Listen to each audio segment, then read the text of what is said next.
Did you all notice Joel Myers in the choir? He drove up from North Carolina to sing this morning. Appreciate that commute. Glad to be here, Reverend. We circled up for our pre-service prayer, and I was getting in the prayer mode and grabbing hands, and I grabbed a hand, and I thought, whose paw is that? And I turned, and it was this guy from North Carolina. Yeah, absolutely. So, here's the thing. This is one of those weeks where 8 days would have been so handy. And I left here last night at 12:30.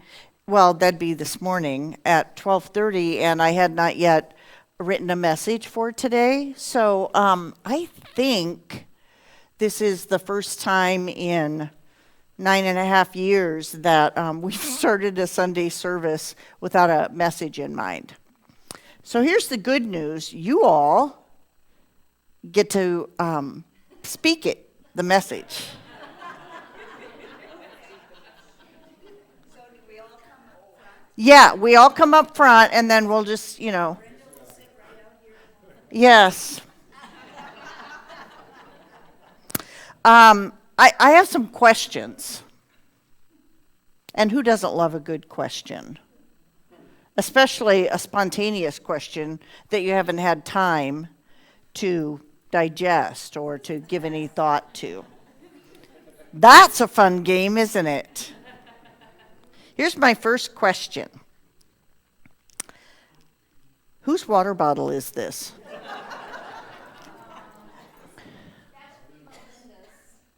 Ah, there you go. Well, that solves that.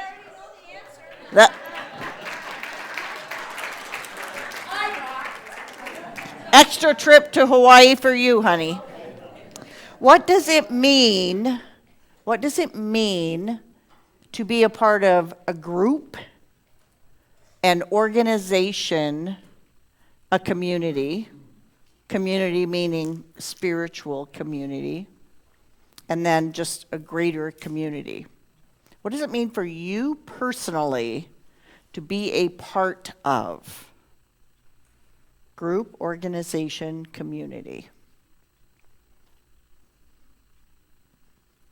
It fills a void. Hold on one sec, sweet pea. It means a lot, and it fills a void. It means a lot, and it fills a void. Thank you. What does it mean to be a part of? We got a couple. I'll go behind you and come back. I'm not feeling it over here, Kevin. Now I am. You know what? I found the on switch. I would say it's friendship, it's support. I just want to say it's my 40th birthday today, and thank you. And I've already gotten many messages from people here, which is super cool, And then it's something that you can both give to and receive from. So ahead of the curve. A sense of belonging, a sense that you make a difference.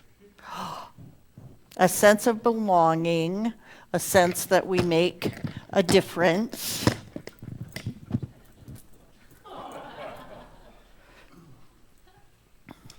It means a commitment, an expectation that you'll receive something, and an expectation that you'll give back.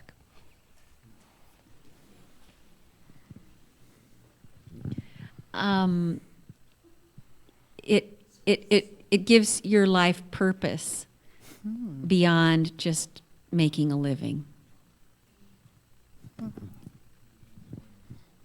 I was just thinking to myself, gosh, I wish I were at the lectern so I could write these down.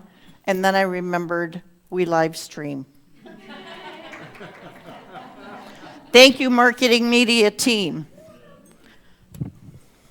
It makes me stronger. We can do what I can't.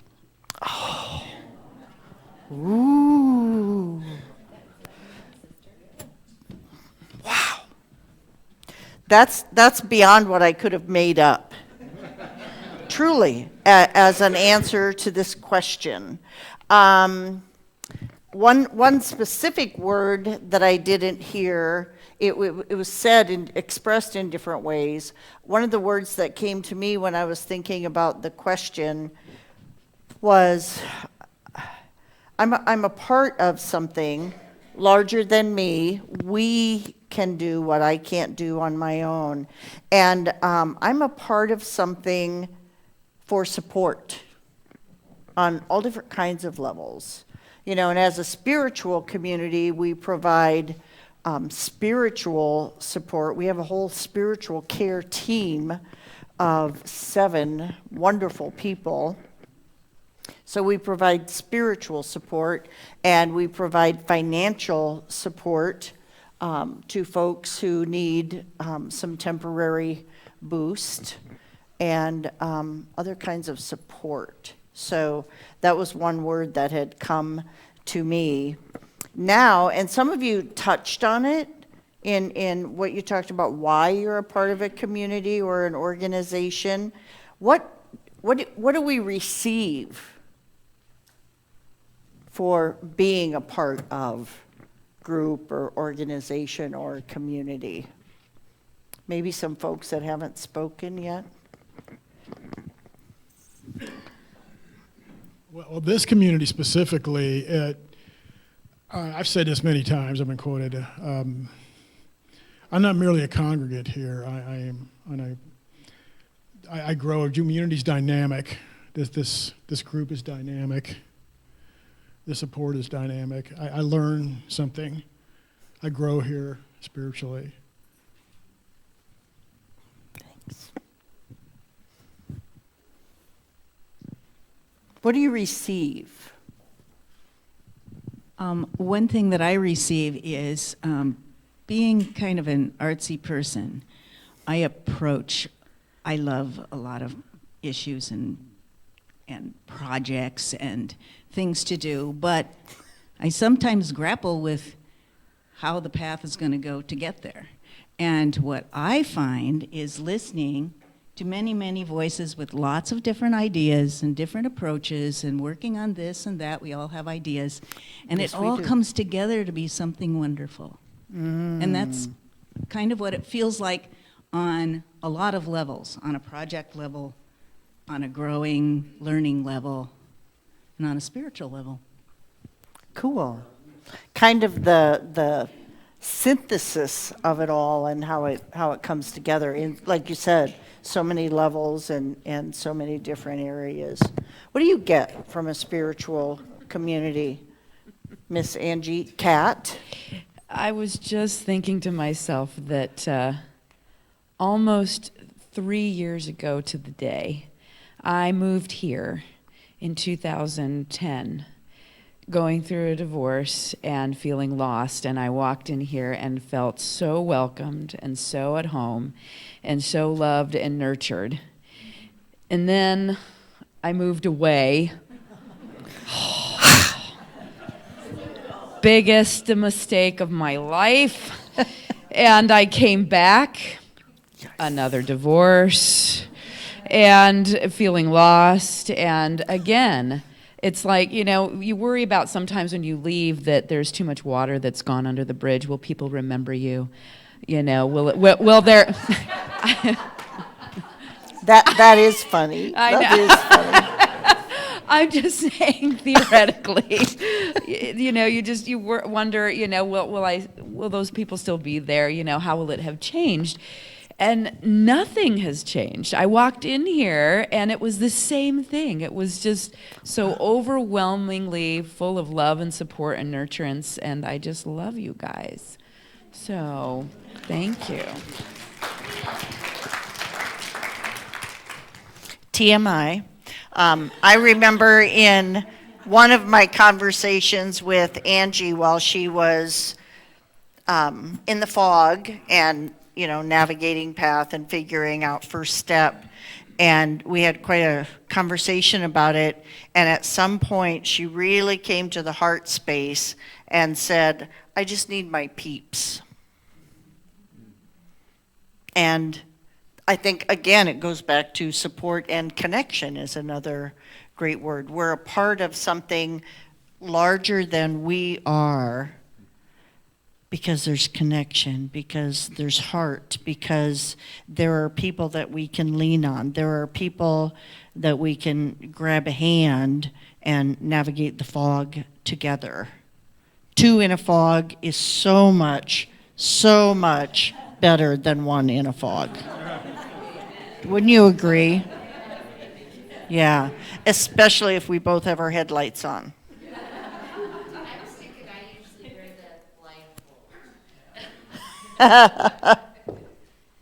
Okay, so what does it mean to be a part?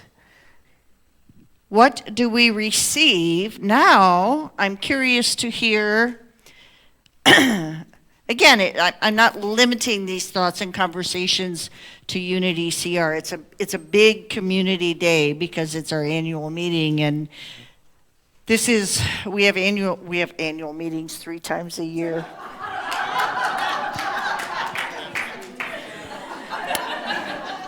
Actually, we have annual meetings once a year, and then we have community meetings 2 other times a year. That makes 3. Yes, still?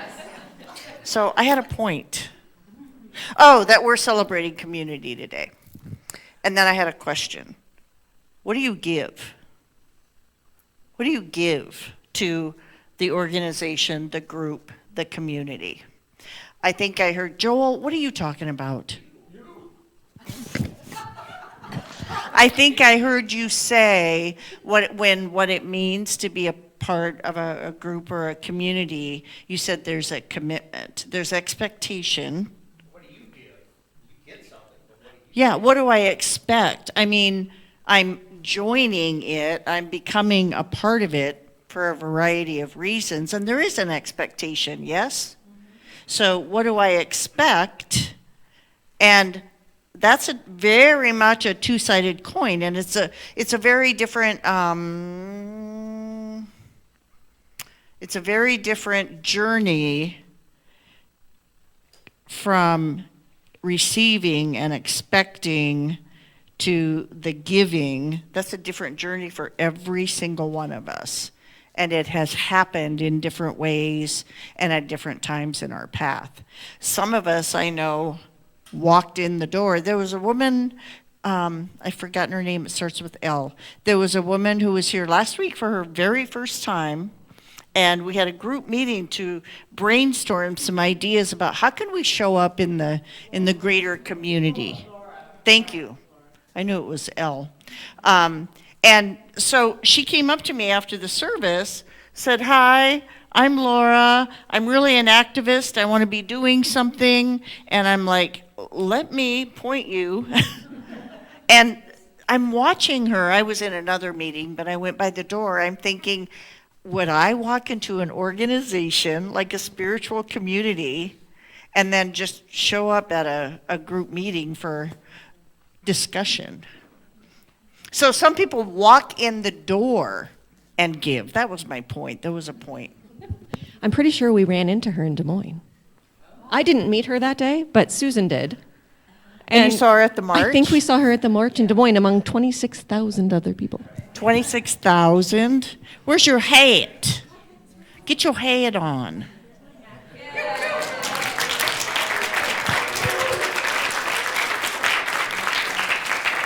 What do your buttons say? My body, my choice, equality now. Yes. Anybody else march in any of the marches yesterday? Yeah. So the question was, what do we give? And I saw Paula, and I'll come over there, and then I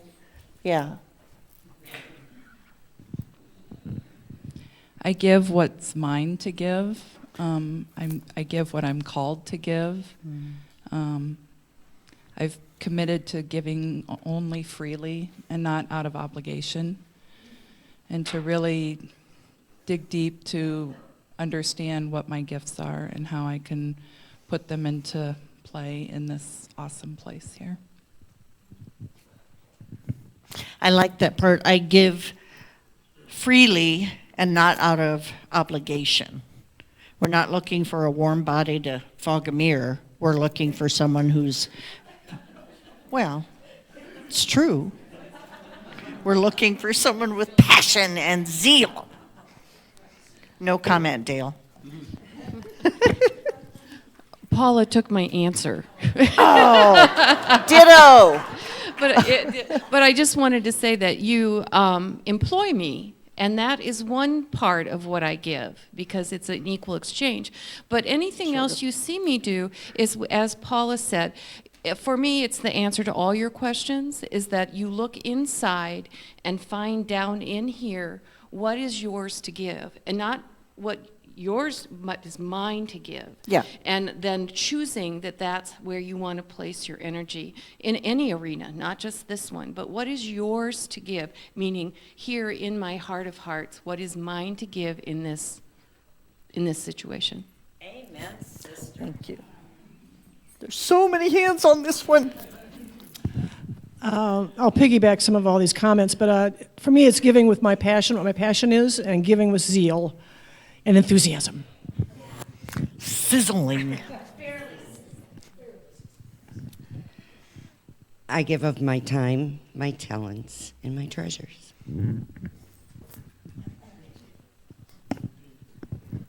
One thing I learned here, other churches, it's about the power of money, the power we call money, as you say. Other churches, a lot of fundraisers. I remember that when my old church, a lot of emphasis on giving money, a lot of things about money, tithing, et cetera, et cetera. And they could never give me a good reason to give except because the Bible says so. And so what? You know? But that's one approach. But, sorry. I mean, I'm not dissing the Bible. I know, honey. but here, again, I learned that giving and receiving are the same. They're the same. I love to give. I don't miss what I give. I don't miss it. My bank account doesn't miss it. I don't miss it. I was jobless for a couple of weeks. I didn't miss it. Right. We cannot give without receiving. It is a cause and effect, simultaneous instant. I never learned that until I came here. Until you came here.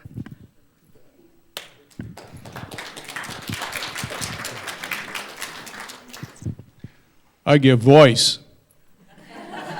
I'll give a demonstration. Hello there. What's happening? There we are.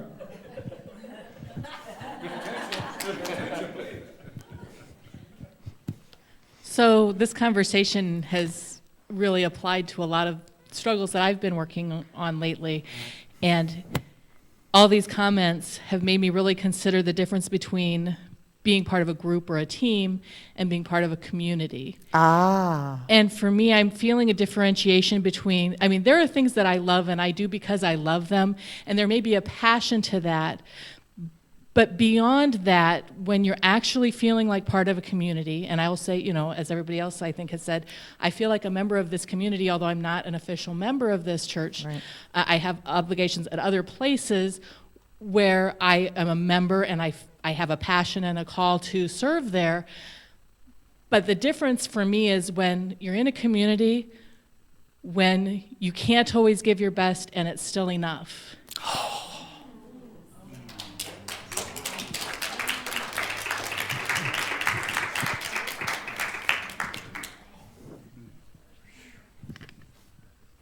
I see your hand.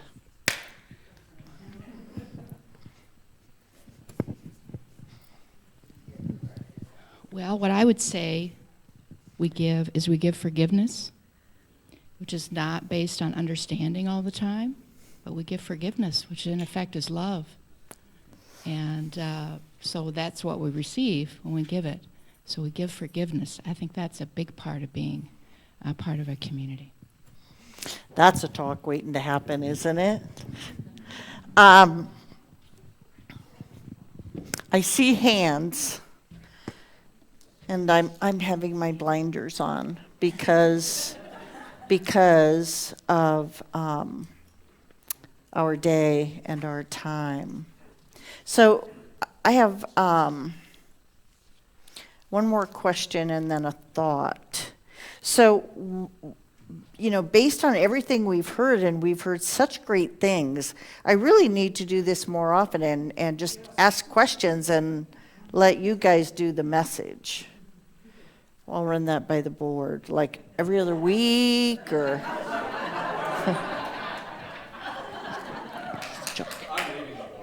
Yeah.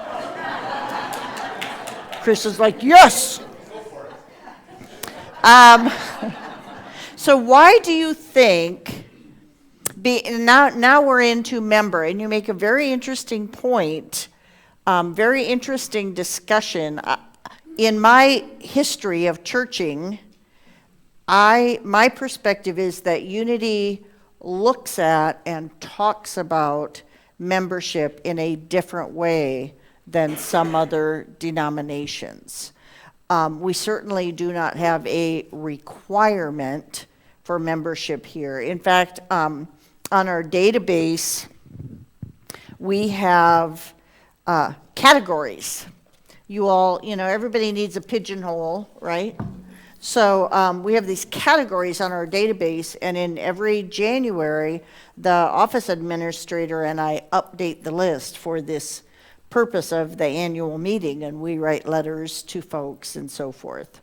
So this year, this month, official members, folks who have taken the Exploring Unity courses and have made a commitment to membership, we have 121 of us. And speaking of giving, one of my tasks and duties, one of my very favorite for the whole year, is signing those year-end tax contributions letters.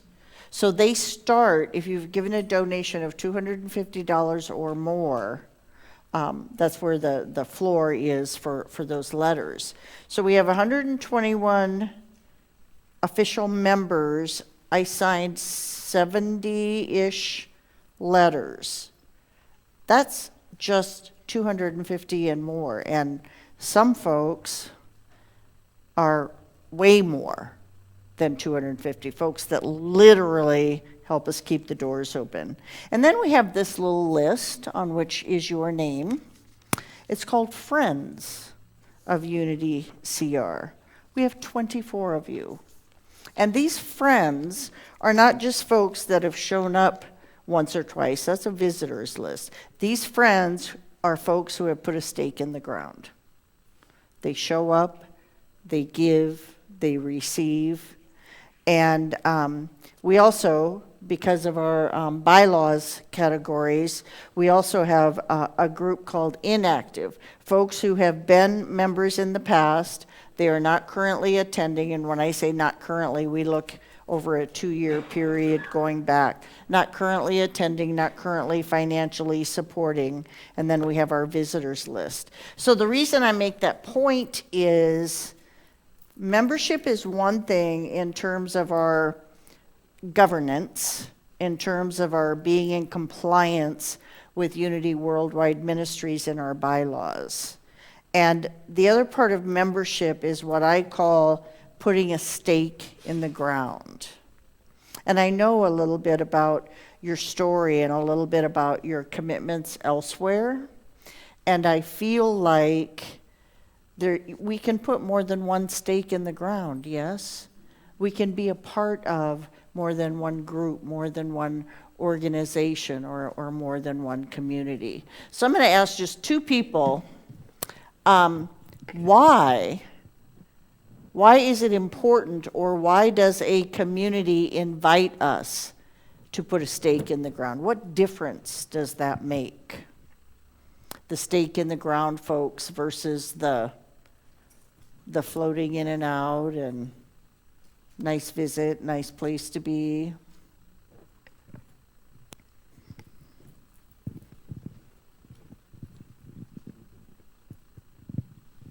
kind of piggyback on your comment about sometimes we don't always give our best, but it's enough, you know.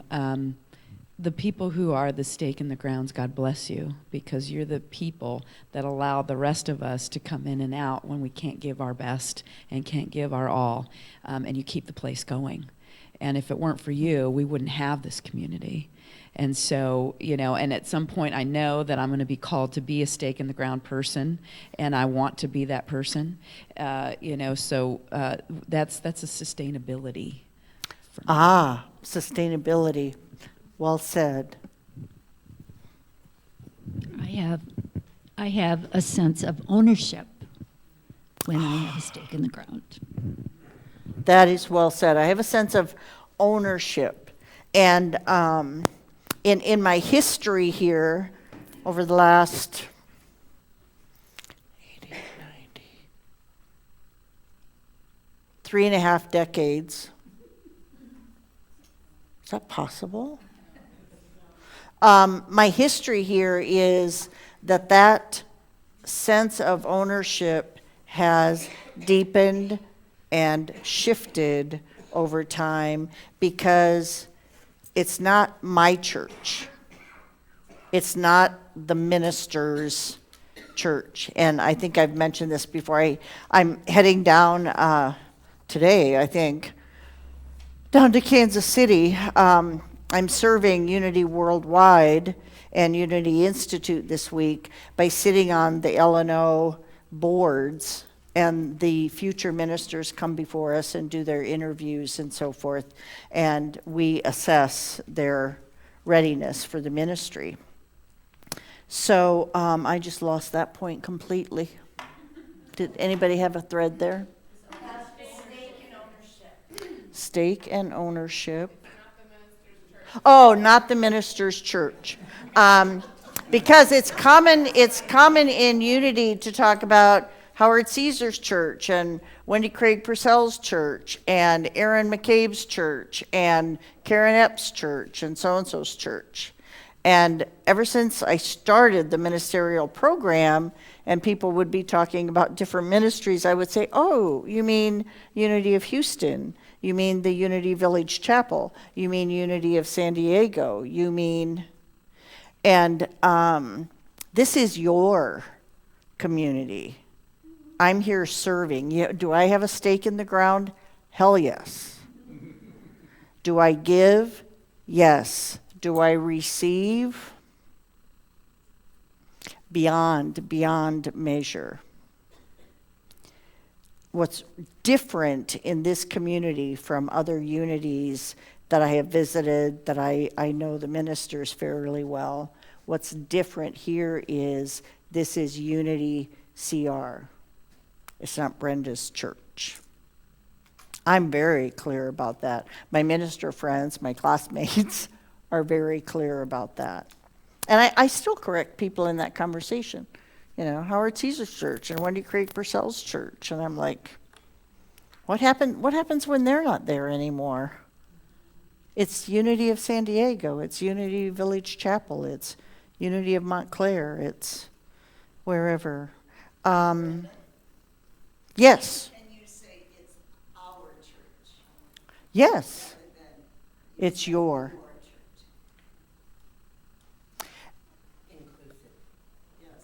Inclusive, yes. Not just Ours. Yes. And when I go, it can't be mine anymore. You know? Yes, it is our ministry. It is Unity Center of Cedar Rapids. And the other interesting point is I think about, and I mentioned this to the board before, we have folks who either attended long ago, they're not currently churching, or maybe they're even a part of a family who has attended in the past. And when a crisis occurs in that family, they call here. And they're reaching out for connection, and they're reaching out for spiritual support and spiritual care. And it strikes me every time it's not just the people sitting here or the people on live stream or podcasts that call this my church. People that have very deep sense of connection, and maybe they've not been here for years, maybe not for decades.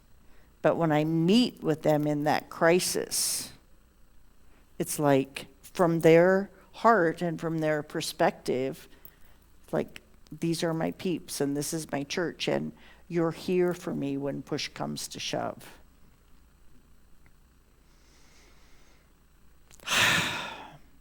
So since I didn't write a message, I don't have any closure.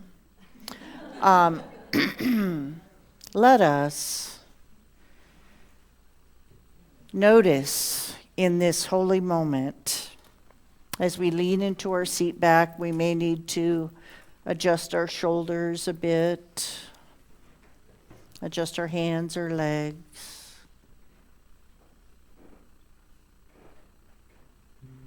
When we start to notice physical relaxation, we can relax on other levels, body, mind, and spirit. As we relax into the activity of Source in us, the activity of life in us, we can open the door to a very mystical thought. The truth is, I live, dwell, have my being in a friendly universe. Truth, capital T. The reality is there's stuff going on. Stuff I don't like, people I don't like, circumstances I don't like, situations I don't like, chaos I don't like. That stuff is going on around me. And if we really, really, really turned our eyes inward and invested a moment, we could get in touch with the chaos here, the unrest, the dis-ease, the imbalance.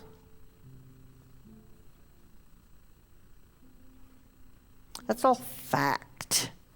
It's all fact. It's all a circumstance of our earthly realm, of these earthly bodies. And so to come into balance, to step into peace, we turn within to what is our anchor of truth? I am. Be still and know I am that I am. Be still and know I live in a friendly universe. Be still and know the universe conspires for my highest good.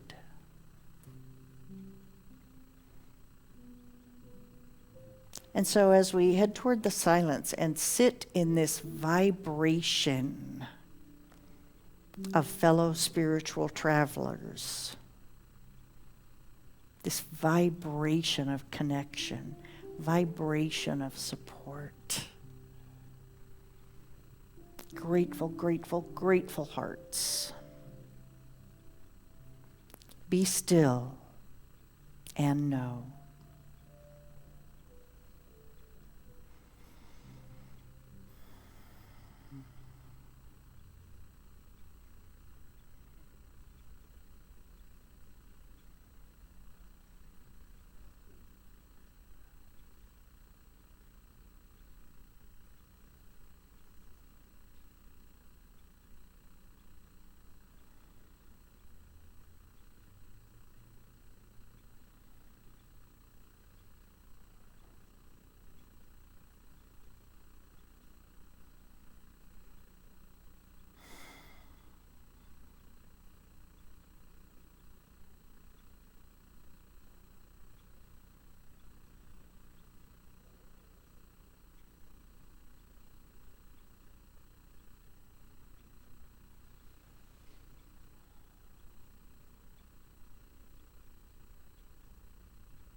As we step forth from this time and space, preparing to break bread together, to dine together, to celebrate our connection and our community together, we lift up our hearts.